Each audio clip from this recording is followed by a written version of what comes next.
Shalom Bapak Ibu, selamat pagi. Kita bersyukur bahwa hari ini kita masih boleh ada sebagaimana kita ada. Bagaimana pertolongan Tuhan tetap dinyatakan dalam keadaan apapun hidup kita hari ini. Percayalah Bapak Ibu, bahwa ketika kita merindukan Tuhan boleh hadir di tempat ini, memenuhi kehidupan kita, Tuhan akan bekerja dalam segala sesuatunya. Haleluya, haleluya. Kami mengucap syukur ya Tuhan, kalau pagi hari ini kami boleh kembali berdoa, memuji, menyembah, memuliakan nama Tuhan. Kami percaya ya Tuhan, bahwa Tuhan akan membalas semua yang menjadi jerih lelah kami Tuhan. Dan kami percaya Tuhan, nama Tuhan akan terus dipermuliakan dalam kehidupan kami. Haleluya. Terima kasih Tuhan. Inilah kerinduan kami ya Tuhan, untuk kami selalu berada dalam dekat hadirat-Mu Tuhan. Haleluya. Terima kasih Tuhan. Haleluya.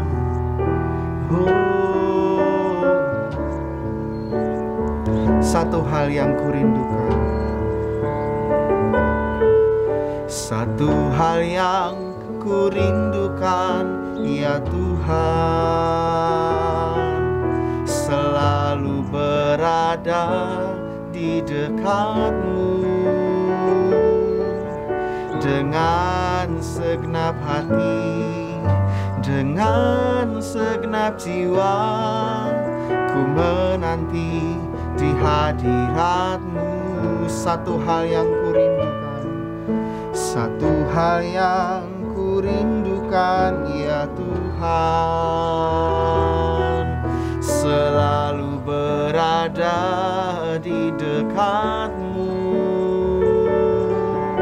dengan segenap hati, dengan segenap jiwa. Ku menanti di hadirat-Mu. Lebih dalam lagi ku rindu Kau Tuhan, lebih dari segala yang ada.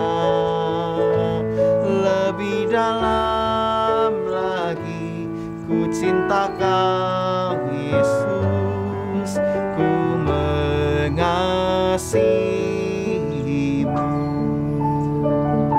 Sekali lagi naik pujian ini, satu hal yang kurindukan, satu hal yang kurindukan, ya Tuhan, selalu berada di dekat-Mu dengan segenap hati, dengan segenap jiwa. Ku menanti di hadirat. Sekali lagi, satu hal yang kurindukan, satu hal yang kurindukan, ya Tuhan, selalu berada di dekat-Mu dengan segenap hati, dengan segenap jiwa. Ku menanti di hadirat-Mu. Lebih dalam lagi ku rindu Kau Tuhan, lebih dari segala yang ada. Lebih dalam lagi ku cinta Kau Yesus, ku mengasihi-Mu. Lebih dalam lagi ku rindu Kau Tuhan, lebih dari segala yang ada. Lebih dalam lagi ku cinta Kau Yesus, ku mengasihi-Mu. Ku mengasihi-Mu,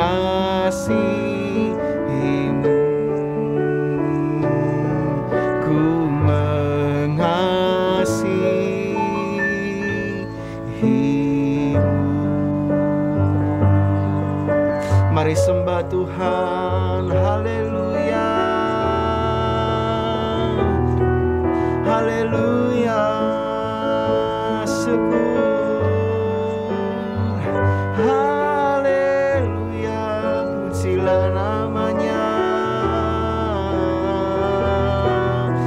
Mari kita masuk lebih dalam lagi.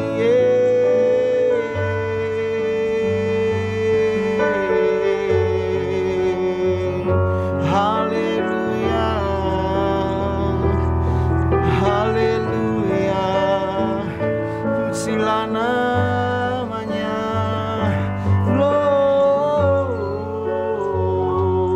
Syukur, haleluya, haleluya, haleluya.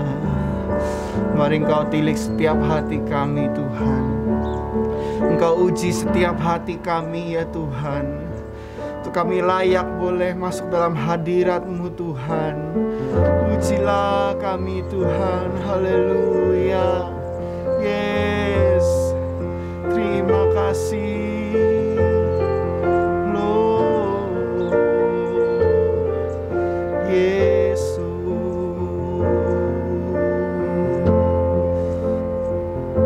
Haleluya. Ujilah aku Tuhan, cobalah aku Tuhan, selidiki hatiku dan batinku, mataku tertuju padamu. Aku cinta padamu Tuhan, aku rindu hadirat-Mu Tuhan. Aku ingin selalu dekat padamu, menikmati kehadiran-Mu. Ku nyanyi Hosana bagi Rajaku yang duduk. Amin. Aku muliakan dan ku agungkan, Kau layak disembah. Sekali lagi pujian ini, ujilah aku Tuhan, ujilah aku Tuhan, cobalah aku Tuhan, selidiki hatiku dan batinku, mataku tertuju padamu. Aku cinta padamu Tuhan. Yes, amin. Aku rindu hadirat-Mu Tuhan. Aku ingin selalu dekat padamu, menikmati kehadirat-Mu. Ku nyanyi Hosana bagi Rajaku yang duduk di tahta. Aku muliakan dan ku agungkan, Kau layak disembah. Ku nyanyi Hosana, ku nyanyi Hosana bagi Rajaku yang duduk di tahta. Aku muliakan dan ku agungkan, Kau layak disembah. Sekali lagi ku nyanyi Hosana, ku nyanyi Hosana bagi Rajaku yang duduk di tahta. Aku muliakan dan ku agungkan, Kau layak disembah. Sekali lagi ku nyanyi Hosana. Hosana bagi Rajaku yang duduk di tahta. Aku muliakan dan ku agungkan, Kau layak disembah, Kau layak disembah,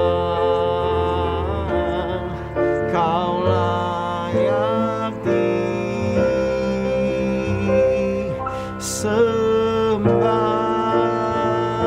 Haleluya, haleluya, sebab Engkau layak disembah Tuhan.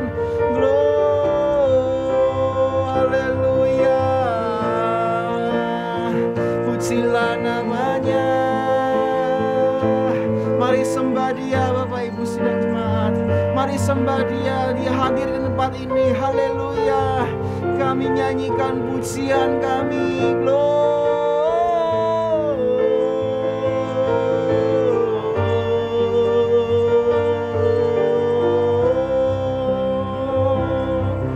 Haleluya, haleluya,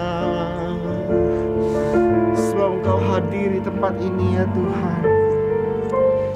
Engkau ada di sini Tuhan. Haleluya. Kemana lagi kami harus mencari Tuhan, selain kasih yang ada hanya di dalam-Mu Tuhan. Yes Tuhan. Haleluya.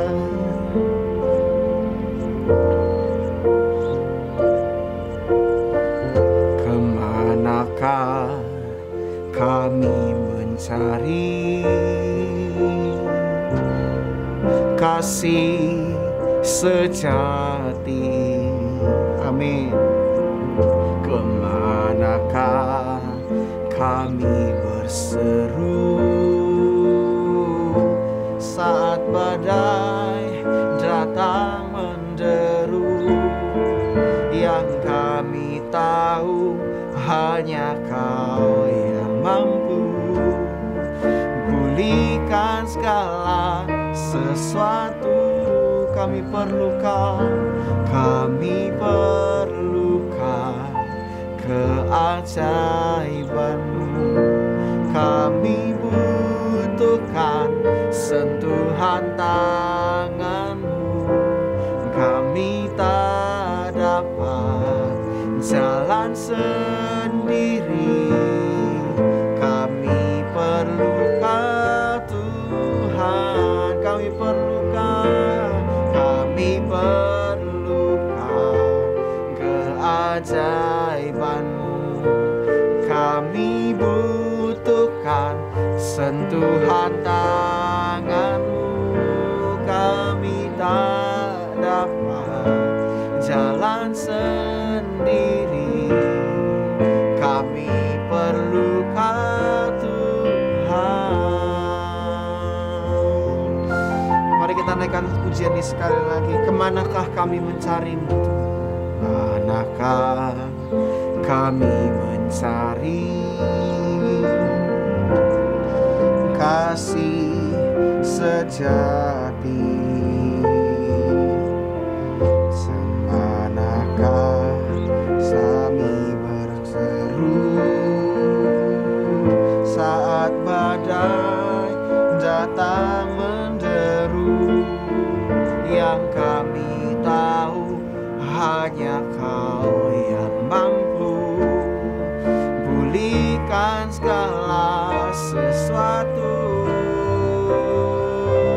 Kami perlukan keajaiban-Mu.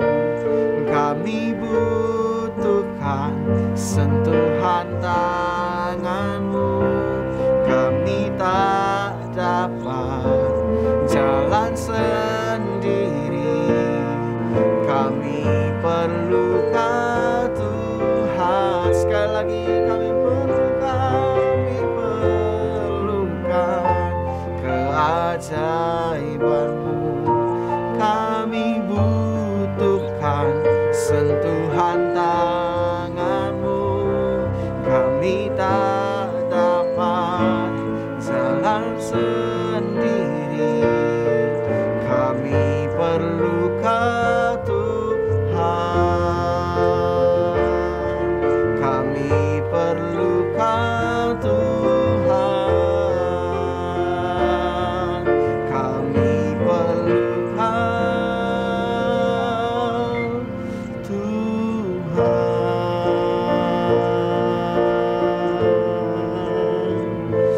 Haleluya.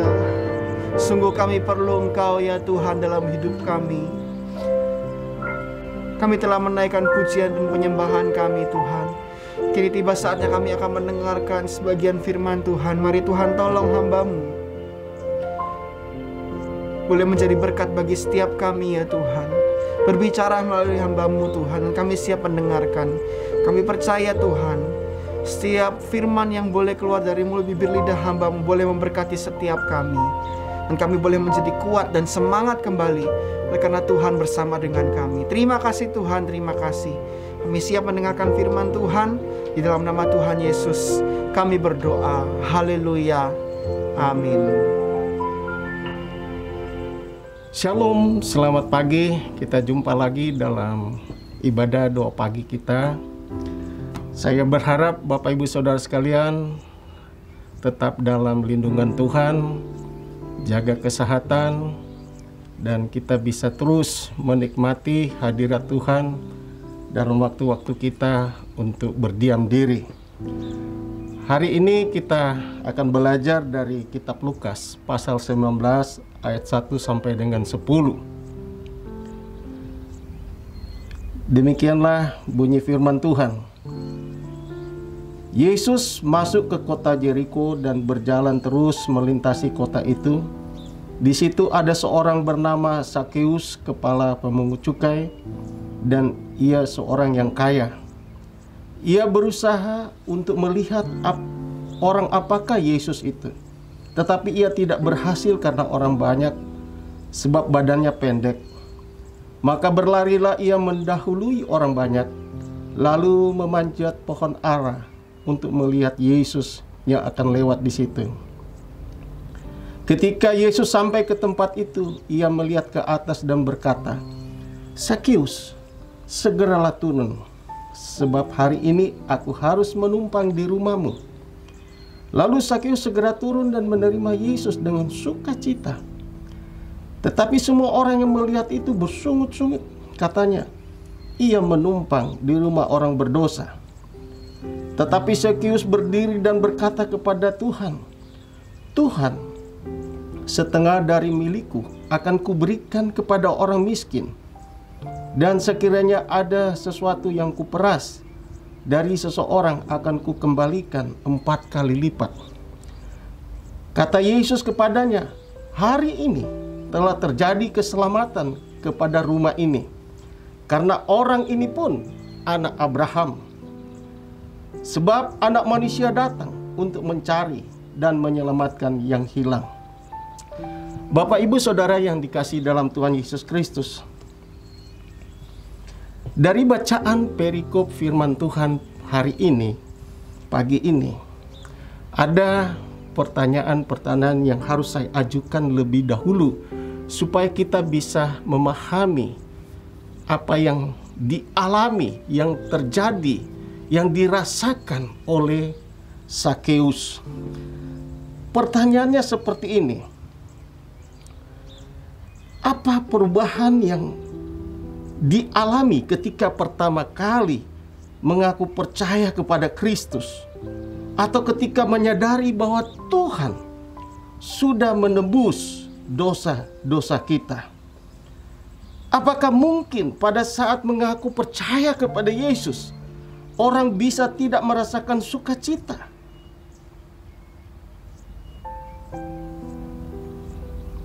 Jika seorang tidak merasakan sukacita ketika menerima Kristus, maka itu berarti dia belum benar-benar memahami seberapa besar anugerah Tuhan. Saudara yang dikasihi dalam Tuhan Yesus Kristus, kisah tentang Sakeus ini mirip dengan yang terjadi dengan seorang yang bernama Rockefeller, yang pada tahun 1872 ketika dia berusia 33 tahun. Maaf, 33 tahun. Ia sudah mendapatkan $1 juta untuk yang pertama. Dan pada usia 43 tahun, dia menguasai perusahaan terbesar di dunia. Pada usia 53 tahun, dia dinobatkan sebagai orang terkaya di dunia. Dan satu-satunya orang pada masa itu mempunyai kekayaan lebih dari $1 miliar. Tentu banyak orang berpikir bahwa dengan kekayaan seperti itu dia bisa melakukan apa saja yang dia inginkan. Ia bisa menghambur-hamburkan uangnya dan menikmati kesenangan. Tetapi saudara, ternyata tidak seperti itu kondisinya. Kondisi Rockefeller justru sangat mengenaskan. Dia menderita sebuah kelainan kejiwaan yang menyebabkan rambutnya rontok, tidak bergairah hidup, dan hanya bisa minum susu dan makan biskuit. Sungguh mengenaskan. Dengan kekayaan itu dia tidak bisa menikmatinya. Selain itu dia sangat dibenci di wilayahnya, sehingga ia harus memperkerjakan para pengawal yang mengawalnya selama 24 jam sehari. Dia mengalami susah tidur, tidak mampu tersenyum, dan tidak merasakan kenikmatan apa-apa dalam hidupnya. Suatu kali dokter memprediksi bahwa hidupnya tidak akan sampai tahun depan. Artinya bahwa dia tidak akan mencapai usia 55 tahun. Koran-koran pun sudah menyiapkan tulisan untuk menyambut kematiannya. Di dalam masa itu Rockefeller merenungkan mengenai hidupnya, bahwa orang tidak akan membawa sepeser pun ke hartanya jika dia meninggal. Apalagi dia merasakan bahwa Tuhan jelas tidak berkenan dengan kehidupannya yang penuh dosa.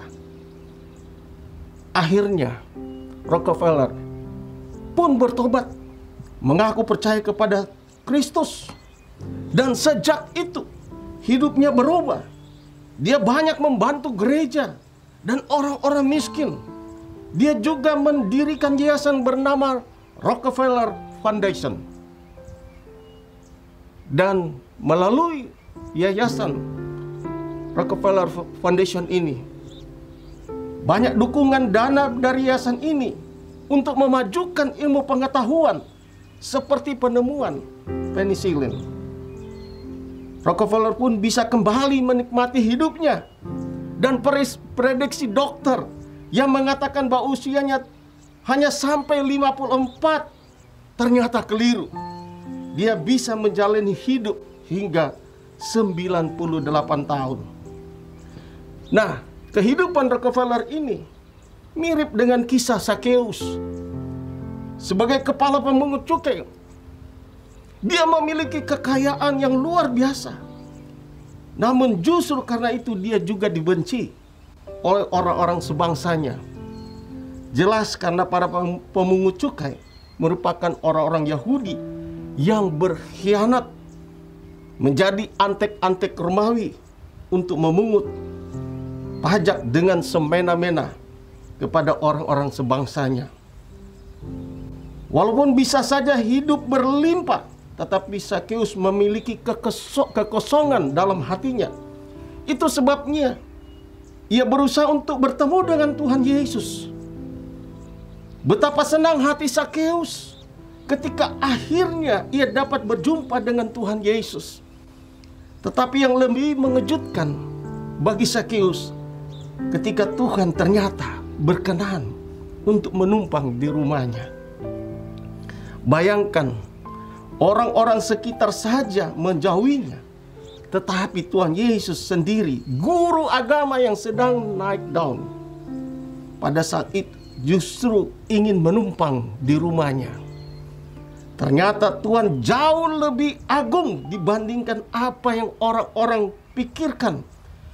Itulah sebabnya Sakeus rela kehilangan setengah hartanya dan berjanji untuk mengembalikan uang yang pernah dia peras jika ada sebanyak 4 kali lipat. Peristiwa ini ketika Yesus mendengar bahwa Sakeus berjanji akan mengembalikan uang jika ada yang diperas 4 kali lipat, bahkan memberikan separuh dari kekayaannya. Yesus tutup dengan sebuah kata-kata, sebuah statement, sebuah pernyataan yang mengatakan bahwa Sakeus dan seisi rumahnya menerima anugerah keselamatan. Bagaimana dengan sikap kita sewaktu menjadi anak Tuhan? Apakah kita mengalami perubahan pola pikir seperti Sakeus?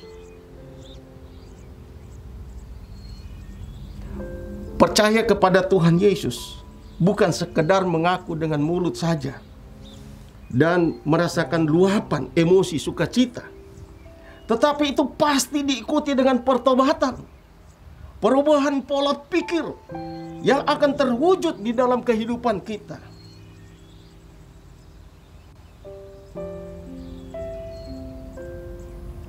Jadi, saudara-saudara, melayani Tuhan dan menjadi berkat bagi sesama bukanlah paksaan dari Tuhan, tetapi hal itu otomatis akan memancar dari diri kita ketika kita telah merasakan anugerah Tuhan. Sebagaimana Sakeus ketika dia merasakan anugerah Tuhan, sukacita yang luar biasa memancar dari hidupnya. Firman Tuhan berkata seperti ini di dalam Matius 13 ayat 44.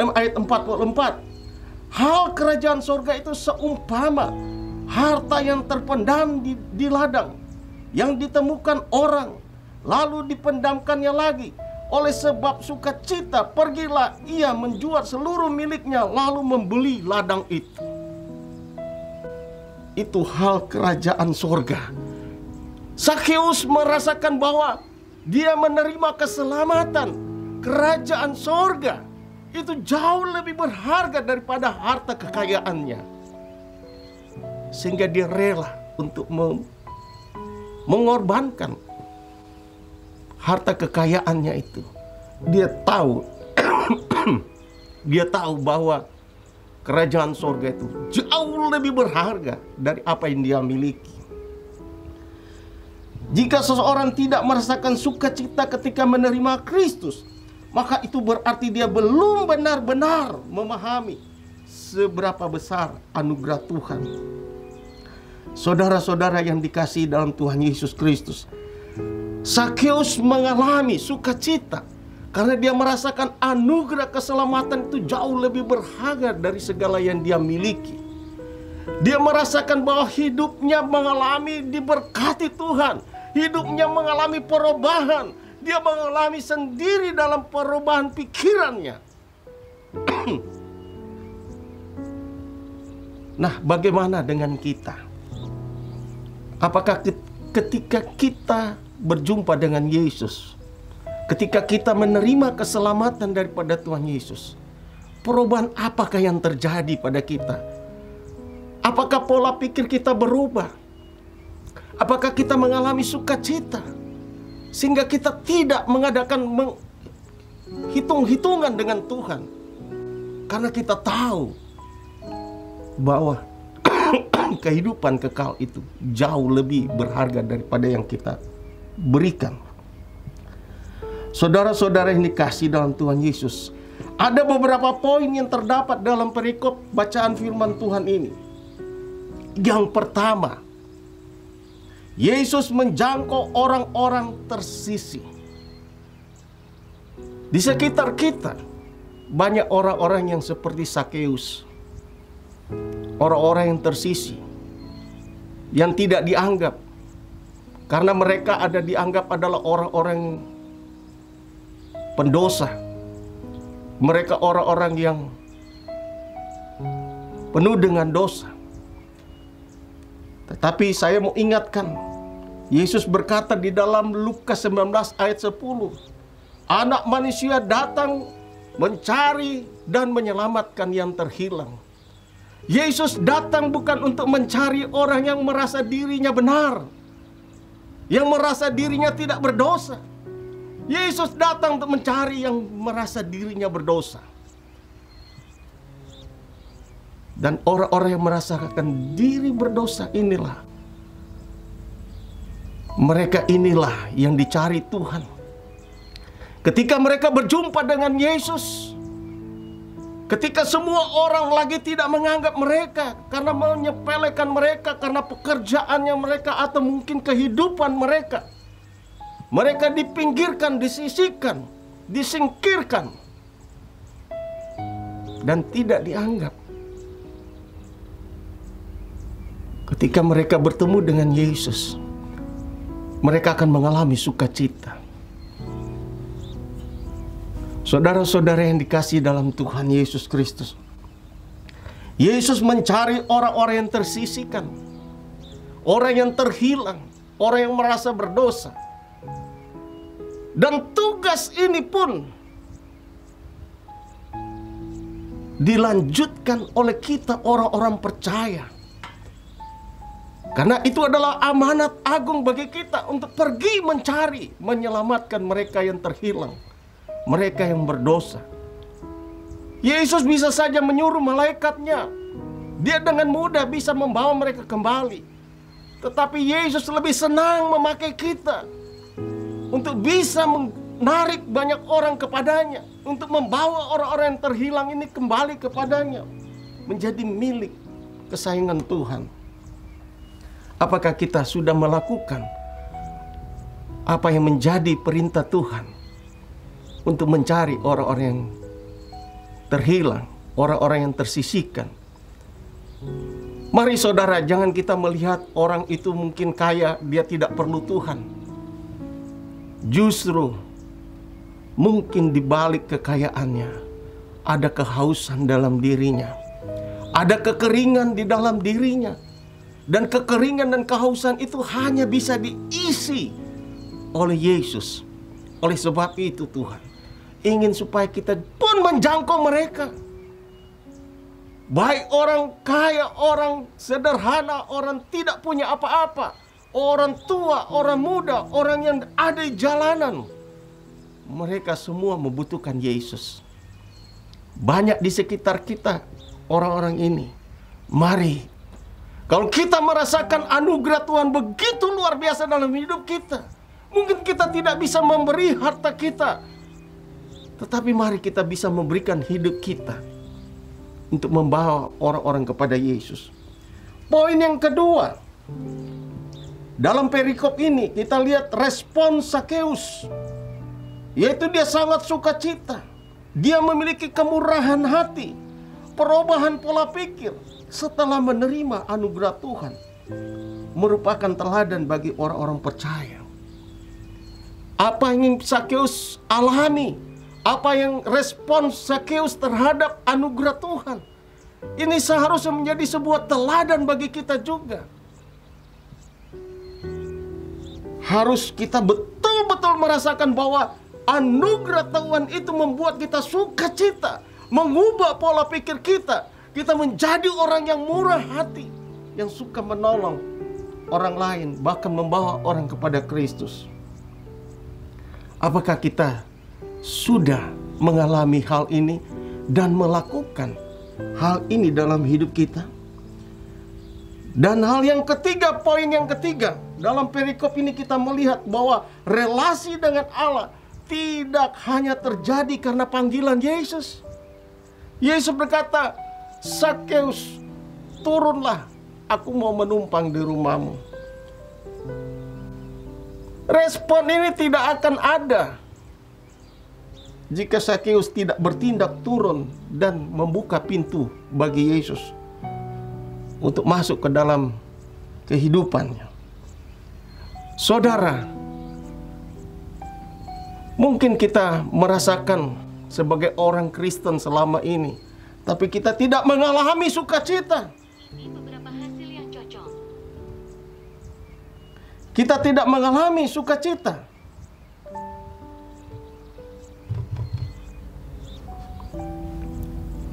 Karena kita tidak merespon panggilan Tuhan dalam hidup kita. Nah, Bapak Ibu Saudara sekalian, kembali kita harus mengintrospeksi diri kita. Kalau kita tidak mengalami sukacita, kemurahan hati atau pola pikir yang berubah, jangan-jangan kita selama ini diam, tidak merespon terhadap panggilan Tuhan. Tapi mari kita mau teladani Sakeus. Ketika Yesus bilang, "Sakeus, turunlah, sebab hari ini aku mau menumpang di rumahmu." Sakeus turun dari pohon, dia berespon dan dia berlari membuka pintunya bagi Yesus. Dan biarlah kita melakukan hal yang sama. Buka pintu rumah kita, buka hati kita, supaya kita bisa mengalami perubahan dalam hidup ini. Mengalami sukacita, mengalami kemurahan hati, mengalami pola pikir yang sangat membahagiakan bagi kita. Dan yang terakhir, poin yang terakhir, yaitu Yesus melihat hati, bukan apa yang tampak di luar. Orang-orang melihat Sakeus sebagai pribadi yang pendek, sebagai seorang kaya yang suka memeras bangsanya sendiri waktu menarik pajak, sebagai orang yang tamak, sebagai orang yang mungkin dianggap berkhianat bagi bangsanya, sehingga mereka menyingkirkan dan mereka tidak lagi mau mendekati dia. Tetapi Yesus tidak melihat itu. Dia tahu, dia lihat hati Sakeus, bahwa Sakeus membutuhkan dia, membutuhkan Yesus. Sakeus itu haus. Itu sebabnya dia ingin tahu siapa orang apakah Yesus itu. Karena dia haus sekali. Ada kekeringan dalam hidupnya. Dan Yesus tahu, dan Yesus melihat di dalam hati Sakeus. Nah, Bapak Ibu Saudara sekalian, mari ketika kita ingin membawa orang kepada Yesus, jangan lihat rupanya, jangan lihat keadaannya, jangan lihat masa lalunya, tetapi mari kita lihat hatinya. Ketika dia tidak ada dalam Tuhan, pasti dia mengalami kehausan. Dia rindu kasih sayang, dan kasih sayang yang bisa mengubah dia adalah kasih sayang dari Tuhan. Oleh sebab itu, mari kita pagi hari ini, sebelum memulai aktivitas kita mau berkomitmen, Tuhan, hari ini biarlah kita bisa menjadi berkat bagi orang-orang yang kita jumpai, siapapun dia, bagaimanapun keadaan dia. Biarlah Tuhan pakai hidup saya untuk menjadi saksi, untuk membawa orang tersebut kepada Tuhan, sehingga mereka bisa mengalami anugerah Tuhan sebagaimana Sakeus mengalaminya. Terima kasih. Tuhan Yesus memberkati. Bapak Ibu Saudara sekalian, kita akan masuk dalam doa syafaat. Pagi hari ini kita akan berdoa bagi bangsa dan negara kita yang saat ini sedang mengalami pandemi. Tidak terkecuali bangsa Indonesia pun mengalami. Dan kondisi bangsa kita ini boleh dikatakan semakin hari, akhir-akhir ini, orang yang terinfeksi Corona-19 semakin meningkat dan jumlah kematian pun semakin meningkat. Kita berdoa untuk pemerintah kita supaya mereka diberikan kekuatan, hikmat, supaya mereka bisa melakukan langkah-langkah untuk menolong bangsa ini, rakyat Indonesia, melalui kebijakan-kebijakan mereka. Yang kedua, kita akan berdoa bagi gereja kita, bagi jemaat gereja kita. Tidak sedikit jemaat kita yang terpapar dengan COVID. Mereka yang sedang isoman, mereka yang sedang dirawat di rumah sakit, mereka yang sedang mengalami saat-saat yang betul-betul mengkhawatirkan. Kita berdoa supaya mereka mengalami jamahan Tuhan. Mereka mengalami pemulihan. Mari kita berdoa. Tuhan, kami bersyukur pagi hari ini kami boleh mendengarkan sabda-Mu, firman-Mu. Kami boleh belajar tentang pengalaman-pengalaman Sakeus. Bagaimana ketika dia berjumpa dengan Yesus. Bagaimana dia ketika mengalami jamahan daripada Yesus. Dia boleh menerima anugerah keselamatan bagi hidup dan seisi rumahnya. Ada sukacita yang luar biasa bagi Sakeus. Sakeus melihat bahwa keselamatan itu, hal kerajaan surga itu jauh lebih berharga. Ini adalah harta yang terpendam. Sehingga dia boleh menjadi orang yang mengalami pola pikir yang luar biasa. Memiliki hati yang tiba-tiba berubah menjadi orang yang murah hati. Dia mempersembahkan sebagian dari kekayaannya. Bahkan berjanji akan mengembalikan orang-orang yang telah diperasnya 4 kali lipat. Tidak ada yang mustahil bagi Tuhan. Dan tidak ada mustahil bagi orang percaya. Ketika mereka bisa memahami, ketika mereka bisa merasakan betapa besar anugerah Tuhan yang mereka alami, maka apapun mereka akan mempersembahkannya bagi Tuhan dan sesama. Biarlah Tuhan, apa yang dilakukan oleh Sakeus, apa yang dialami oleh Sakeus, kami juga boleh mengalaminya. Sukacita yang daripada Tuhan. Sehingga hidup kami persembahkan kepada Tuhan. Bukan cuma hidup kami, apa yang kami miliki pun kami mau rela untuk kami memberi. Karena anugerah keselamatan yang Tuhan berikan jauh lebih berharga dari segala yang kami miliki. Terima kasih Tuhan. Ampuni kami jika selama ini Tuhan kami bersungut-sungut atau kami punya pola pikir yang sempit terhadap orang-orang yang kehidupannya tidak sesuai dengan hati kami atau moral yang sedang berkembang di tengah-tengah masyarakat. Sehingga kami berusaha menjauhi mereka. Ampuni kami Tuhan. Biarlah Tuhan pakai hidup kami untuk bisa menjangkau mereka. Sehingga mereka boleh mengalami anugerah Tuhan.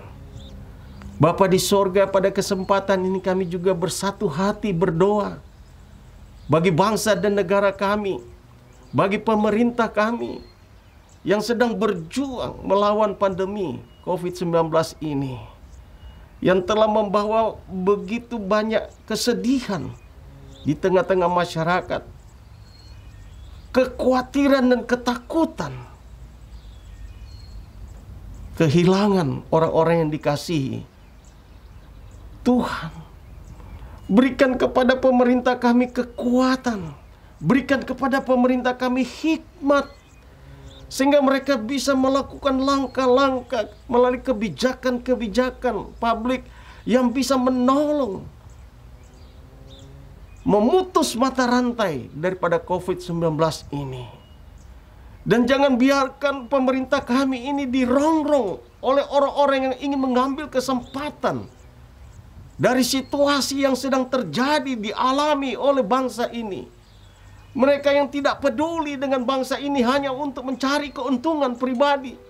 Tuhan, tolong lindungi pemerintah kami dari orang-orang seperti ini. Jauhkan Tuhan orang-orang ini daripada kehidupan pemerintah kami. Jauhkan mereka Tuhan. Biar Tuhan ketuk hati mereka supaya mereka boleh melihat bahwa ada yang jauh lebih berguna ketika mereka bersama-sama pemerintah. Seluruh rakyat berjuang untuk mengatasi pandemi ini daripada untuk kepentingan pribadi atau golongan atau partai. Tuhan, ubah pikiran mereka, pola pikir mereka. Kami berdoa juga Tuhan bagi gereja Sidang Jemaat Allah Ebenezer dan satelit-satelitnya. Banyak dari jemaat kami juga saat ini sedang terpapar COVID-19 mereka yang sedang isoman di rumah, di apartemen, di hotel, dan mereka yang terbaring di rumah sakit, yang sedang diinfus, mereka yang sedang mengalami kritis. Tuhan, kami berdoa, Tuhan jamah saudara-saudara kami ini. Pulihkan mereka, sembuhkan mereka di dalam nama Yesus Kristus. Sembuhkan mereka Tuhan, sehingga mereka bisa kembali menikmati kehidupan seperti sedia kala. Dan sehingga pada waktu kami boleh kembali beribadah, kami boleh berjumpa bersama-sama di dalam rumah-Mu Tuhan, memuji dan menyembah Tuhan, Allah yang hidup, Allah yang berkuasa. Dan banyak orang akan bersaksi bahwa Engkau Allah kami yang luar biasa, Allah yang menyembuhkan, Allah yang berkuasa, Allah yang hidup. Jamah saudara-saudara kami ini Tuhan, dan lindungi kami semua Tuhan dari serangan COVID-19 ini. Tutup kami dengan darah-Mu, sehingga ketika kami melayani, ketika kami beraktivitas dengan menjaga protokoler kesehatan, darah Yesus melindungi kami juga. Terima kasih Tuhan, terima kasih Tuhan. Hamba menyerahkan saudara-saudara kami juga, jemaat gereja sidang jemaat Allah yang sedang mengalami persoalan-persoalan lain, masalah keluarga, masalah pekerjaan, masalah ekonomi. Tuhan, di tengah-tengah situasi ini tidak sedikit pergumulan-pergumulan yang dihadapi selain masalah kesehatan, masalah keuangan, masalah pekerjaan yang berdampak juga pada hubungan-hubungan keluarga, suami istri yang retak. Mari Tuhan turut campur tangan. Biar Tuhan hadir di tengah-tengah keluarga jemaat kami, mempersatukan mereka di tengah-tengah kesusahan ini, memulihkan keluarga-keluarga ini, suami, istri, orang tua, dan anak. Mereka yang membutuhkan pekerjaan, kiranya Tuhan bukakan kreativitas baru, sehingga mereka bisa mencari uang. Mereka yang sedang berusaha tetapi mengalami usaha yang sepi, Tuhan buka jalan bagi mereka untuk bisa mengembangkan di bidang-bidang lain juga di tengah-tengah pandemi ini, sehingga mereka bisa menghidupi keluarga mereka. Kami menyerahkan seluruh doa kami ini Tuhan hanya di dalam nama Yesus. Bapak Ibu Saudara sekalian, kita akan kembali ke rumah kita masing-masing. Mari sekali lagi kita memohon berkat Tuhan supaya tercurah bagi kita untuk menjalani hari ini. Bapak Ibu, pulanglah dengan suatu keyakinan yang teguh bahwa janji Tuhan adalah ya dan amin. Ketika Tuhan berjanji menyertai kita, Dia pasti menepatinya, pasti menyertai kita. Oleh karena itu pulanglah dengan membawa damai sejahtera dan sukacita dari Allah Bapa, kasih sayang dari Tuhan Yesus Kristus, serta penyertaan Roh Kudus yang akan memberikan kita kekuatan, hikmat, penghiburan, pengharapan, dan semangat mulai hari ini sampai Maranatha. Semua yang percaya katakan amin. Bapak Ibu Saudara sekalian, sampai di sini doa pagi kita, dan saya berharap semua kita tetap jaga jarak, jaga kesehatan kita, tetap pakai masker, dan lebih baik diam di rumah daripada kita kalau tidak ada pekerjaan di luar, kita jangan jalan-jalan. Tuhan Yesus memberkati.